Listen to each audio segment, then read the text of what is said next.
దేవుడు మనకిచ్చిన ఈ జీవిత కాలంలో తన యొక్క మాటలను భద్రపరిచి ప్రతి మనిషికి కూడా ఇది చేరాలి, అందాలి, గొప్ప ఆలోచనతో తన మాటలన్నిటిని కూడా భద్రపరిచి ఈనాటికి మనకి చేతిలో పెట్టాడు దేవుడు. ప్రియులారా, ఇక మనిషి మన జీవితాలను మనం పరిశీలన చేసుకోవాలి. మనకిచ్చిన ఈ జీవితంలో బలహీనులుగా మారిపోయేటువంటి అవకాశాలు ఏంటి? మనిషి బలహీనుడిగా ఎందుకు మారుతుంటాడు? బలహీనుడిగా మారవలసిన అవసరత ఏముంది అని మనం ఒకసారి ప్రశ్నించుకోవాలి. ఎప్పుడు కూడా మన జీవితంలో కొన్ని విషయాలు మనం నేర్చుకోవాలన్నా, తెలుసుకోవాలన్నా అప్పుడప్పుడు మనం కూడా మనకు మనమే ప్రశ్నలు వేసుకోవాలి. అప్పుడు ఒక ఆలోచన శక్తి అనేది వస్తుంది. వీళ్ళరా, బలహీనమైన జీవితాలు అనగానే బలహీనమైన జీవితాలు మనుషులు కలిగి ఉంటున్నారు. అది విచిత్రం. దేవుడు కలగజేసిన ఈ సృష్టిలో ఎన్నో జీవరాశులు ఉన్నాను, ఎన్నో ప్రాణులు ఉన్నాను. కొన్ని జంతువులని, పక్షులని, వాటిని చూస్తుంటే మనకు కొన్ని ఆశ్చర్యం కలుగుతూ ఉంటుంది. వాటి జీవిత విధానాలను చూస్తుంటే ఒక గొప్ప ఆలోచన కూడా మనిషికి వస్తుంటుంది. అలా కొందరికి వస్తుంటుంది, కొందరికి రాదు. ప్రియులారా, ఇక మనుషుల జీవితాలు చూస్తుంటే ఆశ్చర్యము ఉంటుంది. రకరకాల కోణాలు కూడా ఈరోజు మనం తెలుసుకుంటూ ఉంటాం. ముఖ్యంగా మనిషి బలహీన కావటానికి, ఈ బలహీనత అంటే ఏమిటి అనేది ముందుగా మనం ఆలోచన కలిగి ఉంటాం. బలహీనత అంటే బలము లేకపోవటం. మరొక భాషలో మరొక అర్థం, బలహీనత అనేది కూడా ఒక జబ్బు అనేది కూడా మనకు ఉంటుంది. ప్రియులారా, ముందు కొన్ని బలహీనతలు మనిషి కలిగి ఉంటాడు. ఎలాంటివి? బలహీనతలో కొందరి జీవితాలను బట్టి, సమాజంలో మన చుట్టూ జరుగుతున్న కొన్ని విషయాలను బట్టి మనం అర్థం చేసుకోగలం. కొన్ని బలహీనతలు చెప్తాము. ఈ బలహీనతలు ముందుగా ఏంటంటే, మనిషికి బలహీనత అంటే శరీరపరంగా వచ్చేదే అనుకుంటూ ఉంటారు.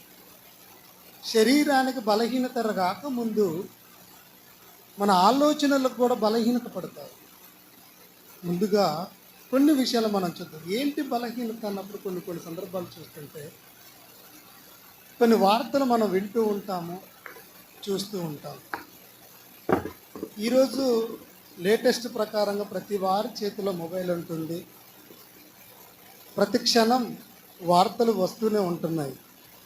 వేటు వార్తలు ఈరోజు మనం బాగా చూస్తూ ఉంటాం, వింటూ ఉంటాం. వీళ్ళరా,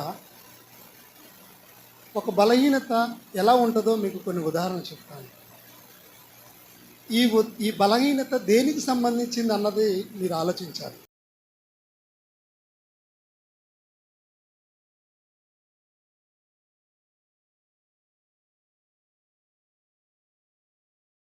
తర్వాత బయట ఎక్కడో వివాహం చేసుకుంటారంటే బయట ప్లేస్లో, ఆ తర్వాత ఇంట్లోకి వెళ్ళటం ఏదో ఒకటి జరుగుతూ ఉంటుంది. అయిపోయిన తర్వాత ఏమంటే బయటికి వెళ్ళి ఇంట్లోకి వెళ్ళిపోయేటప్పుడు పెళ్లి కూతురు కాలు జారిపడ్డది.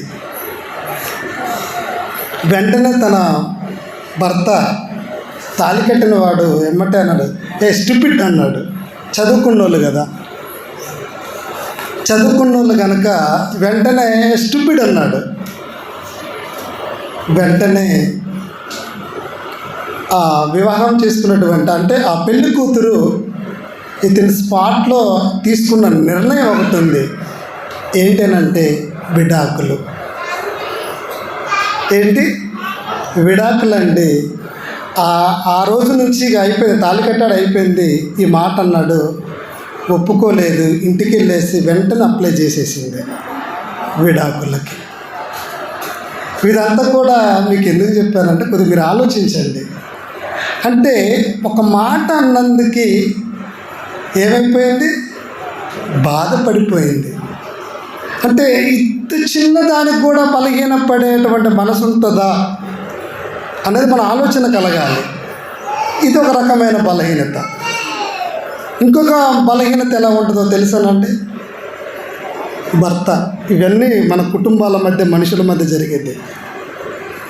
ఏమండి, మనం ఆలోచించినప్పుడు ఒక విషయాన్ని, భర్త పరిగిపోయి వచ్చాడు ఏమండి, తర్వాత స్నానానికి రెడీ అయిపోయాడు, స్నానం చేశాడు.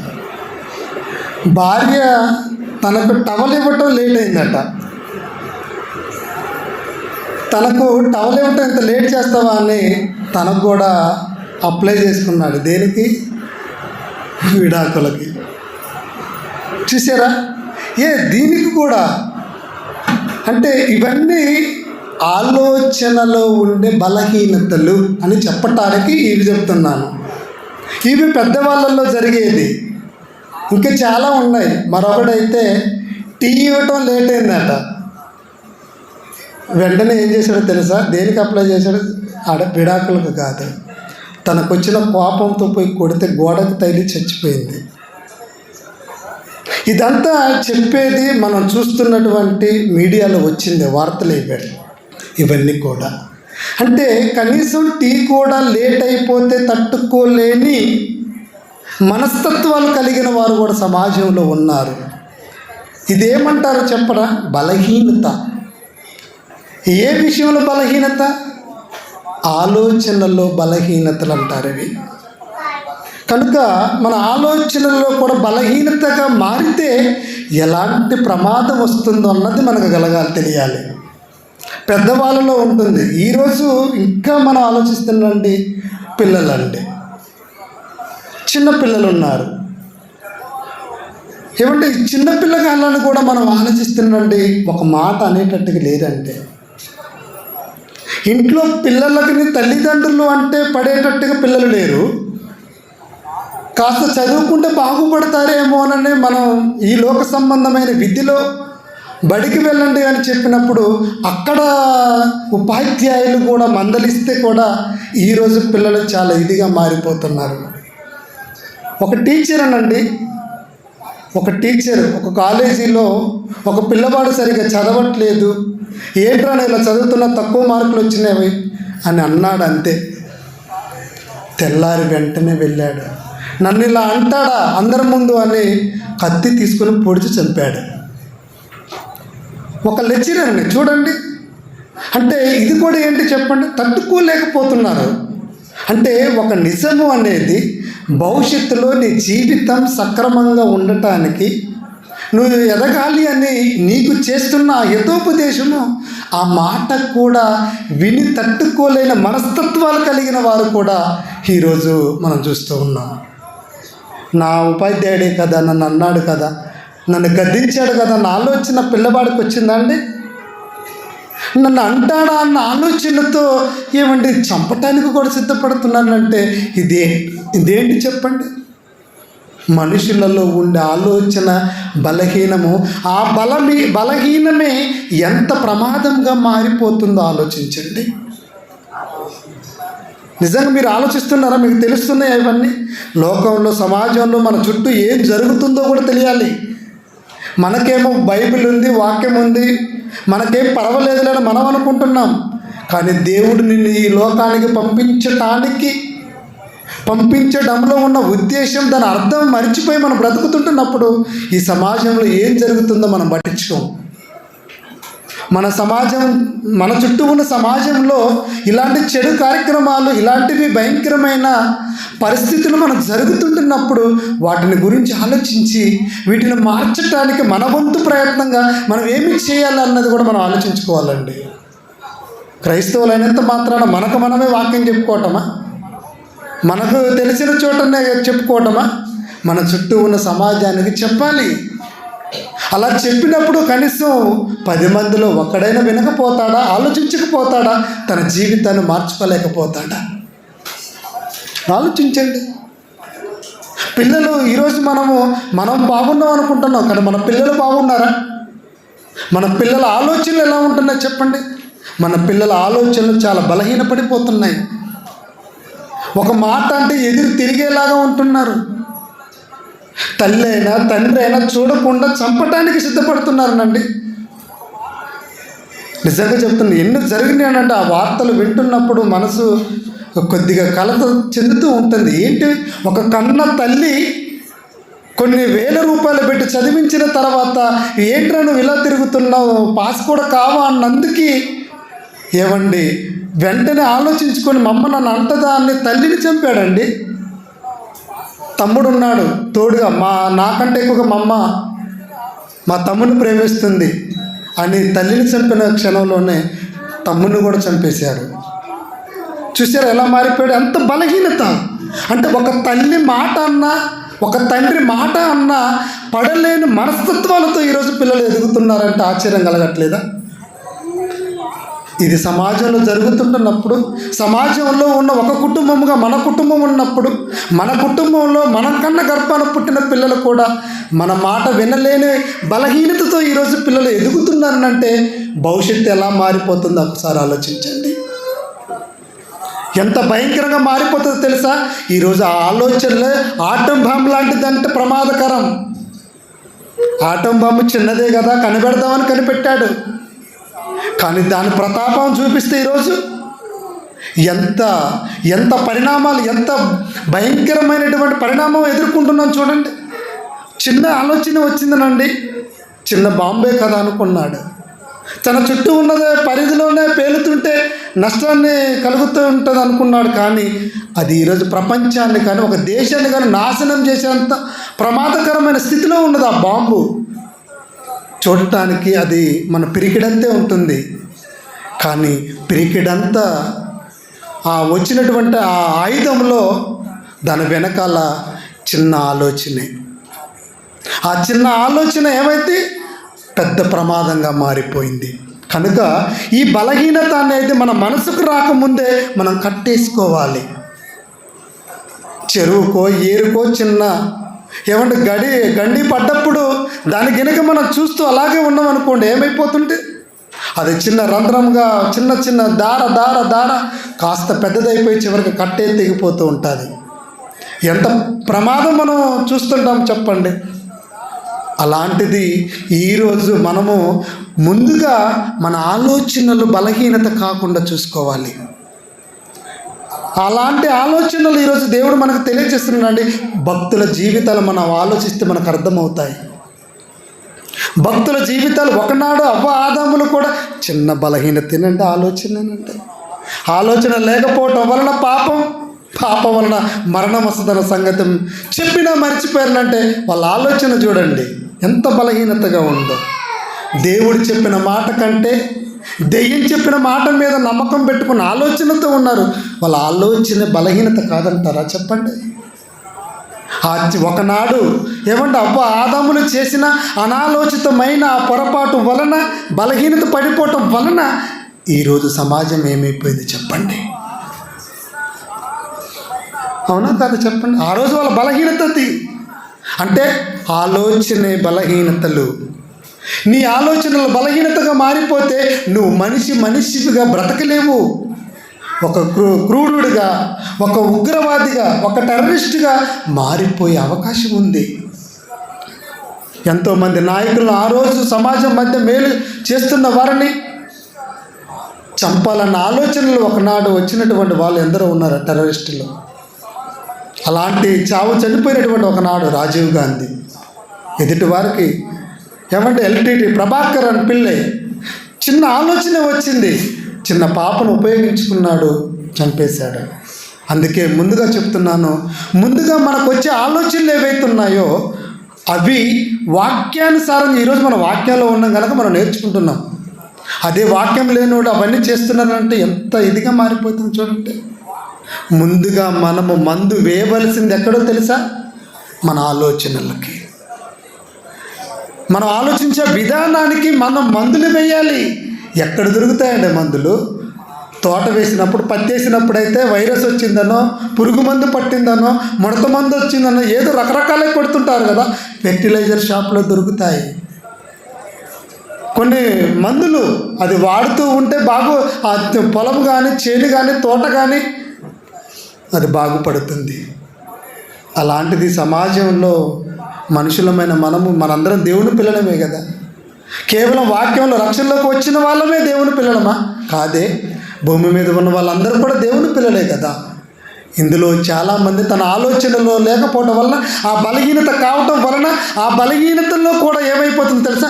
మనసు బలహీనత కావటం వలన బలవన్మరణం చేసుకుంటున్నారు. అంటే తనకు తానుగా చచ్చిపోవాలనుకుంటున్నారు. చూసారా? చిన్న ఆలోచన అది బలహీనత కావటం వలన చివరికి నేను చచ్చిపోవాలని అనుకుంటున్నారు. ఎంత బలహీనత అండి ఇది! చంపాలని అనుకుంటున్నాడు, చావాలని అనుకుంటున్నారు. ఇదంతా ఏంటనుకున్నారు? బలహీనత. ఈ బలహీనతతో ఈరోజు దేవుడు ఇచ్చినటువంటి ఆత్మలు బలి కావటం లేదా? ఏంటి వాటికి రక్షణ ఏది చెప్పండి? ఎవరు ఆలోచిస్తున్నారండి? సమాజం. ఈరోజు సమాజం అంటే ఏంటో తెలుసా? స్వార్థం. సమాజంలో ఎక్కువగా పెరిగిపోతున్నది ఏంటో తెలుసా? స్వార్థం పెరుగుతుంది, నిస్వార్థం తరుగుతుంది. నిజమేనండి ఎక్కడ చూసినా. కానీ దేవుడు ఏమంటే నిస్వార్థపరుడండి. అందరూ మారు మనసు పొందాలి అని దేవుడు దీర్ఘశాంతంతో ఎదురు చూస్తున్నాడు. మరి ఆలోచన మార్చండి. మార్చడానికి కావాల్సింది ఈరోజు ఎన్నో పాటలు వచ్చేసాయి, ఎన్నో సినిమాలు వచ్చేస్తున్నాయి. మేము చేసేదంతా కూడా సమాజాన్ని మార్చడానికి అనుకుంటున్నారు. వద్దు. సినిమాలలో, సీరియళ్ళల్లో చూపించేది మనిషి మారతాడేమో అనుకుంటే అది పొరపాటు. మారతారు. ఎలా మారతారు? ఆ సీరియల్ చూసిన తర్వాత వాటి క్యారెక్టర్ ఎలా ఉంటుందో అలా మారిపోతున్నారు. ఎంత భయంకరంగా మారిపోతుంది. పిల్లలు కూడా సమాజం మారిపోతున్నారు. ఒకడు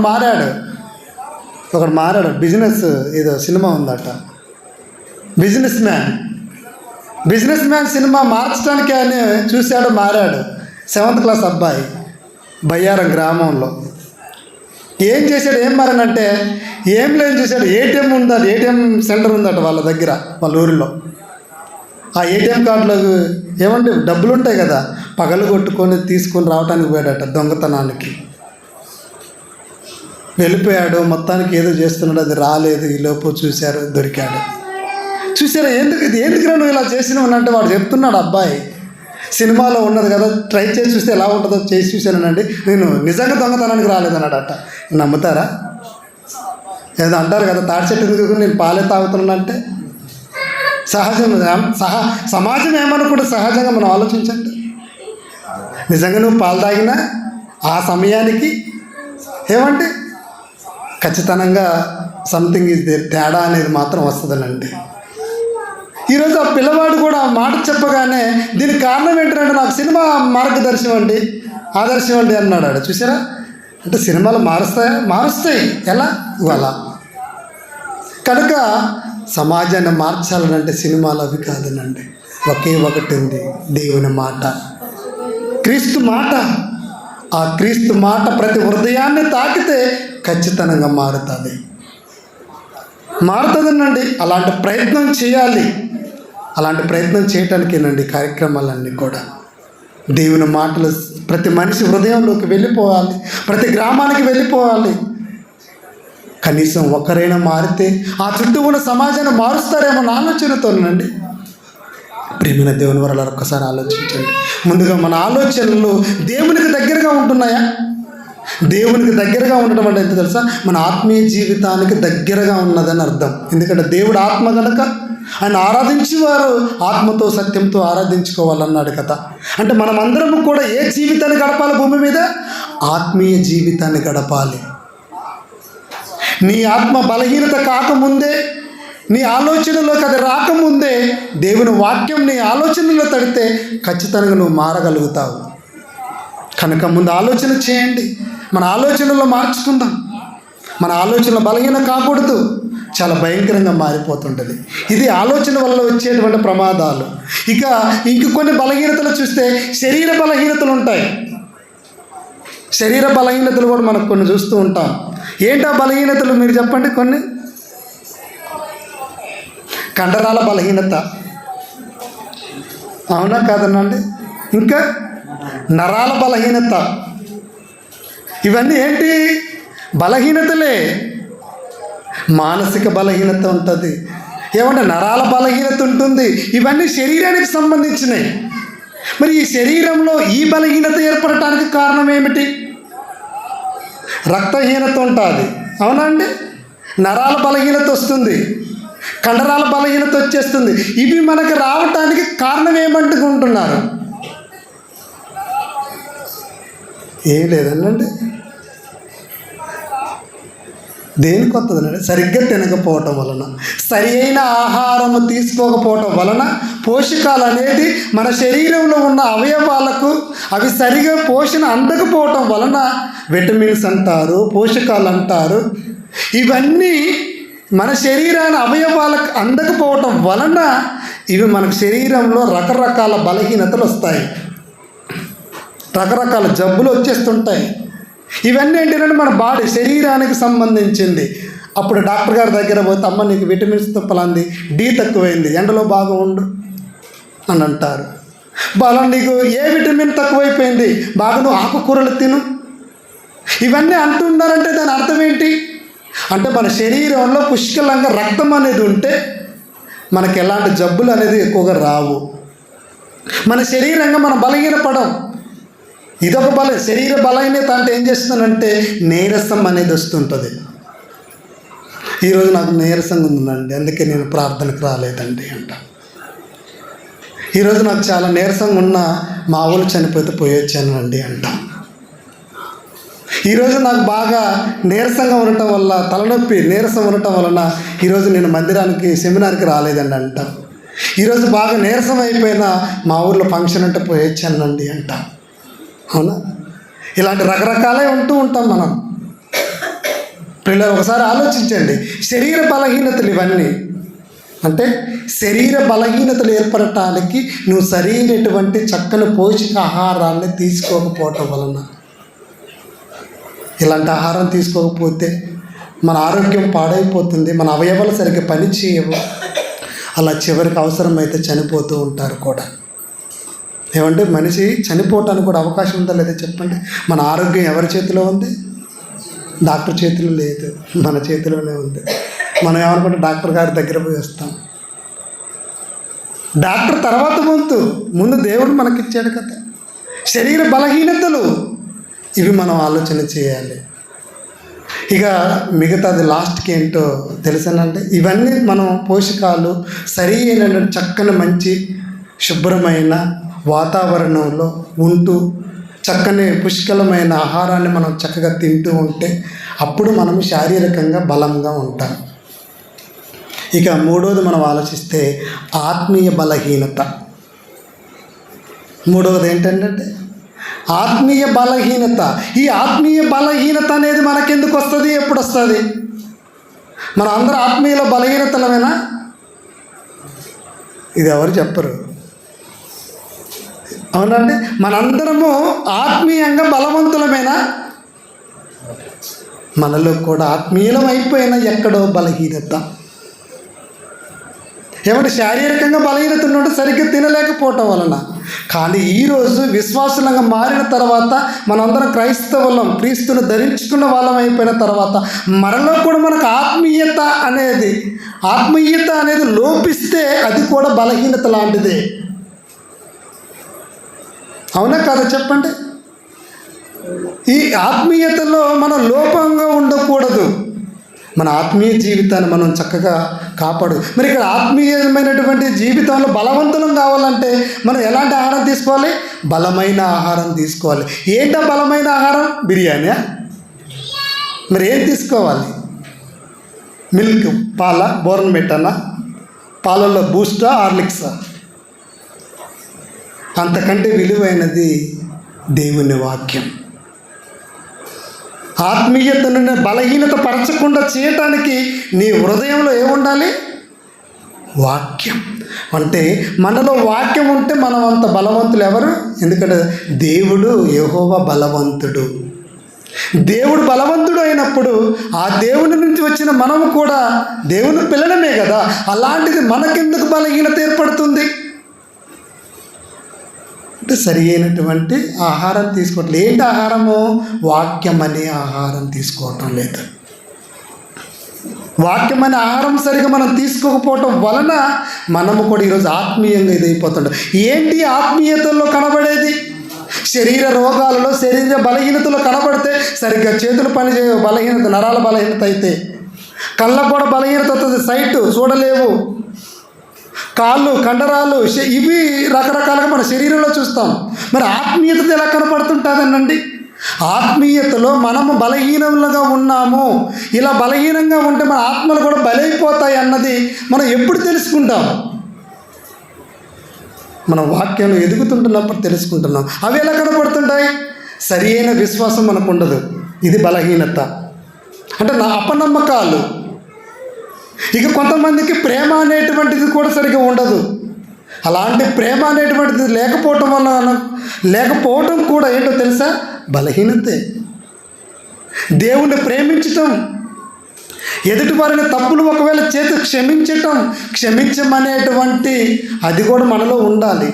క్షమించమనేటువంటి మనసు ఉండదు, క్షమించే మనసు ఉండాలి, క్షమించమనే మనసు కూడా ఉండాలి. ఇది ఏది లేకపోయినది ఆత్మీయ బలహీనతే. అవునంటారా కాదంటారా చెప్పండి? ఇక నీతిగా బ్రతకటం, నీతిగా నువ్వు బ్రతకట్లేదనుకో, అది కూడా నీలో ఉన్న ఒక బలహీనత. నీతిమంతులు ఏం చేస్తారు? ఇతరులను రక్షిస్తారు కదా. మనలోనే నీతి లేకపోతే, అంటే నీతిగా బ్రతకకపోవటం ఆత్మీయ జీవితంలో ఇది ఒక బలహీనతగా కనపడటం లేదా? దేవుడు నీకు ఇచ్చినటువంటి ఇదంతా ఎందుకు? అనేక మందిని బలవంతులు చేయమన్నాడు కదా. అలాంటి బలవంతులు చేయటానికి సువార్త కార్యక్రమం చేయాలి, సువార్త పని. ఆ సువార్త పని చేయటం బలహీనత కాదు, అది బలము. సువార్త పని చెయ్యకపోవటం బలహీనత. ఈరోజు ముఖ్యంగా మనం ఇందులోనే ఉండాలనండి. ప్రతి క్రైస్తవుడు, ప్రతి వాక్యం తెలిసిన ప్రతి ఒక్కరూ ఏ బలహీనత ఉండకూడదు తెలుసా? సువార్త పరిచర్యలు పాలిభాగస్థలమయ్యే ఉండాలి. ఇలా ఉండకపోవటం నీలో ఉన్న అతిపెద్ద భయంకరమైన బలహీనత. అందుకే బలహీనులను రక్షించటానికే యేసుక్రీస్తుల వారు ఒకనాడు వచ్చాడు. ఆయన మాటలను బట్టి పౌలు గారు కూడా ఒక మాట అంటారు కదనండి. ఏమంటే అపోస్తుల కార్యము 20వ అధ్యాయంలో, అపోస్తుల కార్యములు 20వ అధ్యాయంలో 35వ వచనంలో ఏమంటున్నాడు? ఒక మాట చూడండి. మీరును ఇలాగు ప్రయాసపడి బలహీనులను సంరక్షింపవలననియు అన్నాడు. బలహీనులు, ఏ బలహీనులు? ఆలోచించిన సువార్త పనిలోనే ఉన్నాడా పౌలు గారు? పౌలు గారు చేసేటువంటి పని ఏంటి? ఒక ఆర్ఎంపీ డాక్టర్లా తిరుగుతున్నాడు అనుకుందాం ఈ రోజులలో. ఆర్ఎంపీ డాక్టర్ ఏమంటే ఊరు బజారు తిరిగి వస్తూ ఉంటాడు, ఎక్కడ పేషెంట్ దొరుకుతాడా అని. పౌలు గారు కూడా తిరుగుతున్నారు, అందరు పేషెంట్లే అని తెలుసు ఆయనకి. ఏ పేషెంట్కి ఏ మందు, ఏ ట్రీట్మెంట్ చేయాలో ఆయనకు బాగా తెలుసు. అందరికీ ఒకప్పుడు ఒకటే రోగ నిరోధక శక్తిగా, ఏమంటే రోగాన్ని తీసివేయడానికి ఒకప్పుడు బాగా ఉండేది పెన్సిలిన్ వేస్తే సర్వరోగ నివారణ. అలాంటి పెన్సిలిన్ లాంటిదే వాక్యం. పౌలు గారు ప్రాంతాలకు వెళ్ళిపోయి అప్పుడు చెప్తున్నాడు, చాలామంది బలహీనులు ఉన్నారు, వాక్యం అంటే తెలియదు, ఆ వాక్యాన్ని హృదయంలోకి తెచ్చుకుంటే ఆత్మ రక్షింపబడుతుంది అన్న విషయాలు కొంతమందికి తెలియదు. మన శరీరంతో ఉన్నాము, ఇదే జీవితం అనుకుంటున్నారు. కాదు అని, ఈ శరీరాన్ని నడిపేటువంటి లోపల ఒక ఆత్మ ఉంది అని, ఈ ఆత్మకు ఏమంటే నిత్య జీవమే ఉంది తప్ప దానికి చావు లేదు అన్నది ఆ వాస్తవాలు సమాజానికి కొందరికి తెలియవు. అలాంటి తెలియనప్పుడు, వారి ఆత్మీయ జీవితంలో బ్రతకనప్పుడు, ఈ లోకంలో శరీరానుసారంగా బ్రతికినప్పుడు అది బలహీనత అవుతుంది కదా. మరి ఆత్మీయతలో వాళ్ళని పెంచటానికి వాక్యాన్ని ప్రకటించాలి. అసలు లేని వారు ఉన్నారు, వాక్యంలోకి వచ్చిన తర్వాత కూడా బలహీనులు అయిపోతారు. అలాంటి బలహీనులు అయిపోయిన వాళ్ళు ఎంతమంది లేరు చెప్పండి. మన కళ్ళ ముందు ఒక ఇస్కరియోతు యోధ కనపడటం లేదా? యేసుక్రీస్తుల వారు ఏమంటే తిరిగాడు, అన్ని చేశాడు, తనలో ఒక బలహీనత. ఆ బలహీనతతో చివరికి ఏమైపోయాడు చెప్పండి? బలహీనతమైన జీవితం గడిపాడు, తన ఆత్మ బలైపోయింది, నరకానికి జారిపోయాడు. ఎంతమందిని ఈరోజు మనం నేర్చుకోవడంలో చెప్పండి. ఒక వ్యక్తి చాలదా అంటే మనిషి మారటాన్ని చెప్పటానికి? మనిషి ఒక మాట, పశువుకి ఒక దెబ్బ అన్నారే. కానీ ఈరోజు మనకి మన మీద అదే బెటర్ కదా మరి. ఎందుకంటే దానికి ఒకటి చెప్తే మారిపోయింది, మనకు 100 చెప్పినా మనం మారం. అది మన స్టైలు. అలాంటిగా ఉంటున్నాం ఈరోజు. మనం ఏం చేస్తున్నాం చెప్పండి? ఎవరైతే రక్షించాలని అనుకున్నాడో దేవుడు, వారే రక్షణలో లేకపోతే మనం సమాజాన్ని ఏం రక్షిస్తావు? అంటే మనలో ఎంత భయంకరమైన రోగం ఉందో తెలుసా? ఎంత భయంకరమైన బలహీనత ఉందో తెలుసా? దేవుని వాక్యం సారంగా బ్రతకకపోవటం, ఆ పని చేయకపోవటం చాలా ప్రమాదకరం. కనుక ప్రియమైన దేవుని వరలారా ఆలోచించండి. పౌలు గారు చెప్తున్నాడు, ఏమని చెప్తున్నాడు? ప్రయాసపడండి. దేని కొరకు? బలహీనులను సంరక్షించడానికి. అలాంటి పని మనం పెట్టుకోవాలి, కల్పించుకోవాలి. అనేక మందిని దేవుని వాక్యంలో మనము బలవంతులం చేయాలి. అంటే ఆలోచించండి మీరు. ఈ లోక శరీర సంబంధమైనదే కాదు, ఈ లోకంలో శరీర సంబంధమైన జీవితం గడిపిన ఇందులో ఆత్మీయ జీవితం కూడా ఉంటుంది అన్నది మనం నేర్చుకోవాల్సినటువంటి ఒక సత్యం ఉంది. అందుకే మనం కూడా బలహీనమైనదిగా విత్తబడి బలమైనదిగా లేపబడును అంటాడు పౌలు గారు కొరింథీయులకు రాసిన మొదటి పత్రిక 15:43 కనుక ఈరోజు మనము శరీరసారిగా ఉన్న ఆత్మీయ జీవితాన్ని గడపాలి.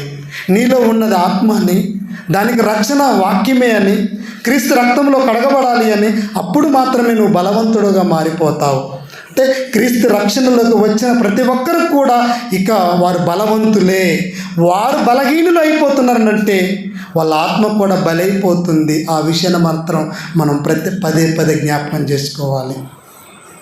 క్రీస్తు రక్షణలోకి వచ్చిన తర్వాత కూడా ఈ లోక సంబంధమైనటువంటి పనులలో, ఈ లోక సంబంధమైన జీవితాన్ని కనుక ఒకవేళ మనం గడిపితే మనము కూడా బలహీనులమే. అలా బలహీనులుగా నువ్వు మారిపోతే నీ ఆత్మ కూడా ఏమైపోతుంది? బలైపోతుంది. బలైపోవటానికైనా మనం జీవించేది? బలైపోవటానికైనా క్రీస్తు దగ్గరికి వచ్చేది? కాదు. ఇంకా బలవంతులం కావాలి. అనేక మందిని మనము కాపాడుకోవాలి. కనుక ఆలోచించండి. కొన్ని మాటలైనా దాని ప్రకారంగా మనం జీవించేలాంటి ప్రయత్నం మనం చేద్దాం. కనుక బలహీనమైనటువంటి జీవితాలు ఈరోజు బలైపోతున్నాయి ఆత్మలు. అలా ఆత్మలు బలి కాకుండా ఉండటానికి ఒకే ఒకటి కారణం, దేవుడు నీకు అప్పగించిన పని చేయుటకు. నీకు అప్పగించిన పనిని శక్తి లోపం లేకుండా నువ్వు ప్రకటించు. అనేక ఆత్మలను బలపరచు, కాపాడు. అది దేవుడు నీకు అప్పగించిన పని. ఓకేనండి, ప్రార్థన చేసుకుందాం. ప్రేమ కలిగిన తండ్రి, కృపగల దేవ, ఈరోజు తండ్రి నాయన ఆత్మీయ జీవితాన్ని గడిపేటువంటి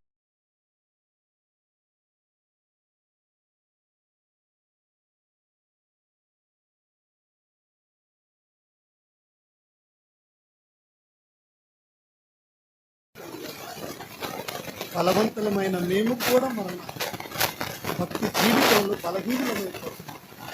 అలా భక్తి జీవితంలో బలహీనమైపోతే మా ఆత్మ బలైపోతుంది. మాకు మరలా తెలియచేశారు. అలా మేము బలి కాకుండా, మా ఆత్మలు బలి కాకుండా ఎల్లప్పుడూ నాయన వృత్తి జీవాన్ని గడిపేలా ఈ భూమి మీద మా జీవితాలను సరిచేసుకొని మీ వాక్యం చేత మేమందరం బలవంతులయ్యేటువంటి వాక్యాన్ని మా అందరికీ అనుగ్రహించి సహాయం చేయండి. యేసుక్రీస్తు గారి ప్రార్థన వేడుకుంటున్నాను. ఆమేన్.